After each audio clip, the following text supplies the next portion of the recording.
Ils s'embrassent au mois de janvier, car une nouvelle année commence. Mais depuis des éternités, elle n'a pas tellement changé la France.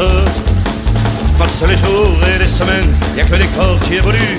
La mentalité est la même, tous des tocards, tous des focus. Ils sont pas lourds en février à se souvenir de Charonne, des matraqueurs assermentés qui fignolèrent leur besogne. La France est un pays de flics, à tous les coins nous en naissant. Pour faire régner l'ordre public, ils assassinent impunément. Quand on exécute au mois de mars, de l'autre côté des Pyrénées, un anarchiste du Pays Basque pour lui apprendre à se révolter. Il crie, pleure et il s'enligne de cette immonde mise à mort, mais oublie que la guillotine chez nous aussi fonctionne encore. Être des sous-signes de l'Hexagone, c'est pas ce qu'on fait de mieux en ce moment. Et le roi les cons sur son trône, je parierais pas qu'il est allemand. On leur a dit au mois d'avril, à la télé, dans les journaux, de pas se découvrir d'un fil que le printemps c'était pour bientôt. Les vieux principes du XVIe siècle et les vieilles traditions débiles, ils les appliquent tous à la lettre, ils me font pitié ces imbéciles. Ils se souviennent au mois de mai d'un sang qui coule en rouge et noir, d'une révolution manquée qui faillit renverser l'histoire. Je me souviens sur toutes ces boutons, effrayés par la liberté, sans en envoyer par millions pour l'ordre et la sécurité. Ils commémorent au mois de juin un débarquement de Normandie. Ils pensent aux braves soldats ricains qui a dû se faire tuer au mois de juillet. Ils oublient qu'à l'abri des bombes, les Français criaient vive Pétain, qu'ils étaient bien planqués à Londres, qu'il n'y avait pas beaucoup de chambres. Être des sous-signes de l'Hexagone, c'est pas la gloire en vérité. Et le roi des cons sur son trône, me dites pas qu'il est portugais.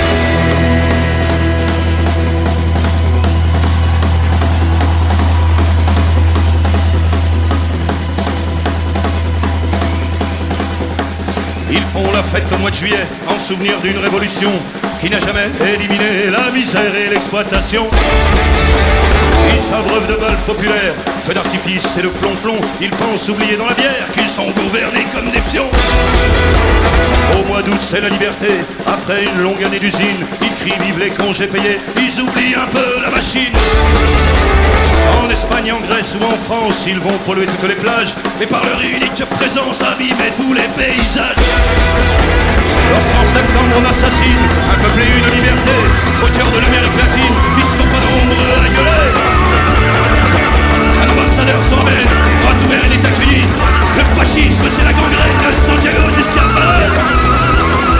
Être des sous le signe de l'Hexagone, c'est vraiment pas une sinécure. Et le roi des cons sur son trône, il est français, ce j'en suis sûr.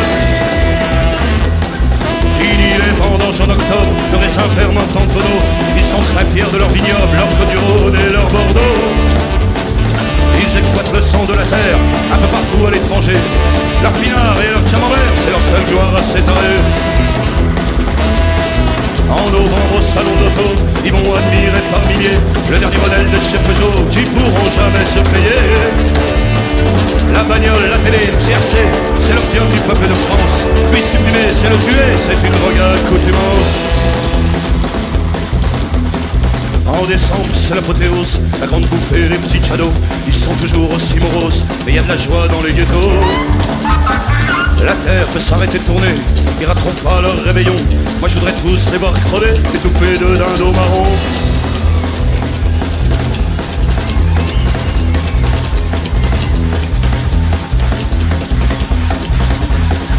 Être des sous-signes de l'Hexagone, on peut pas dire que ça soit vendant. Mais si le roi des cons perdait son trône,